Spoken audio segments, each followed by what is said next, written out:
Prime Minister Narendra Modi landed in Brisbane on November 14, keeping his promise to Australian Prime Minister Tony Abbott to undertake a bilateral visit to Australia on the occasion of the G20 summit.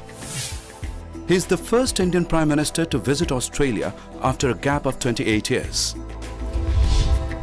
His 5-day 4-city visit to Australia, covering Brisbane, Sydney, Canberra and Melbourne, was packed with hectic engagements that included his debut attendance at G20 summit, his bilateral engagements with several heads of state and governments, his meeting with the host, his push for Make in India at the business level meetings with top CEOs, his address at the special joint sitting of the Australian Parliament, and his historic meeting with the Indian community. It was Prime Minister Narendra Modi all the way at the 9th meeting of the G20 summit in Australia that represents 2/3 of the world's population and 85% of the world's GDP. Prime Minister Modi showcased India's return as a significant player in global economy and enthralled the audience with his inspiring speech, making a strong pitch for reforms in his intervention at the 5-nation BRICS bloc. Prime Minister Modi urged upon the global leaders to make it people-centric and people-driven and insulated from politics. His proposal for setting up the Global Centre for Renewable Energy was widely welcomed. He also underlined the need for fast-tracking the establishment of the BRICS Development Bank. At the G20 summit, Prime Minister Modi was the most sought-after leader, with the heads of state and governments making a beeline to meet him and acquaint themselves with his ideas. On the sidelines of G20 summit, he met key leaders of the world's largest economies. Top world leaders who met him included EU President Herman Van Rompuy, British Prime Minister David Cameron, Japanese Prime Minister Shinzo Abe, German Chancellor Angela Merkel, French President François Hollande, Canadian Prime Minister Stephen Harper, and Saudi Arabian Crown Prince Salman bin Abdul Aziz Al Saud.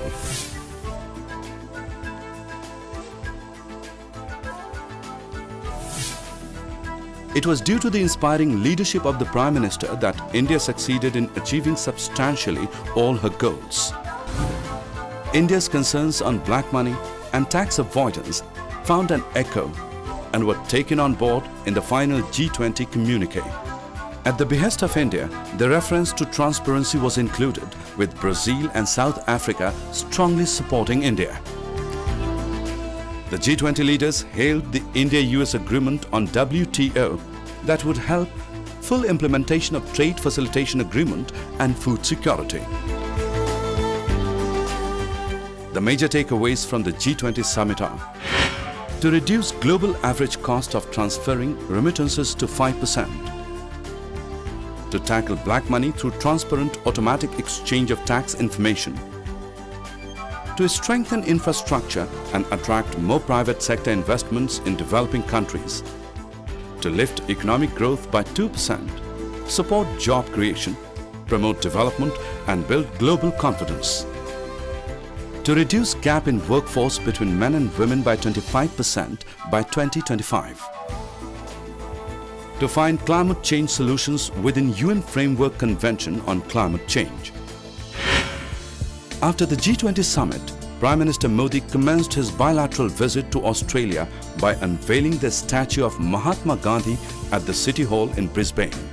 Interestingly, it was Prime Minister Modi who had mooted the idea long before he dominated the political scene.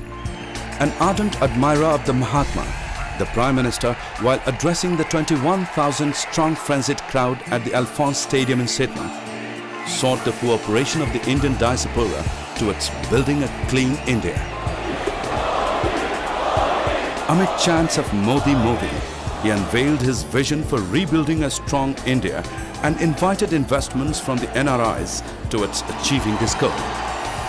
As in the Madison Square Garden in New York, Indians in Australia were mesmerized to see and hear their Prime Minister, who promised them it will never take 28 years to meet them in future.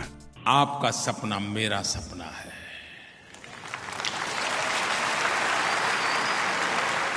आपकी इच्छा आकांक्षा है, मेरी इच्छा आकांक्षा है। आप जिस रूप में भारत को देखना चाहते हैं, मैं भी उसी रूप में भारत को बनाना चाहता हूं।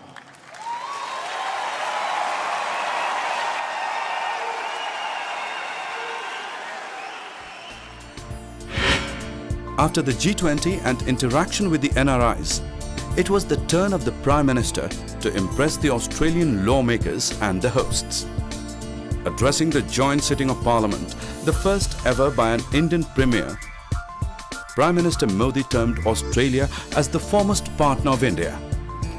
Both the countries were united by the ideals of democracy, and he assured the host country that henceforth Australia will not be at the periphery of India's vision, but the center of thought. We are impressed by Australian speed as you charmed by the Indian spin until, of course, Shenwan came along.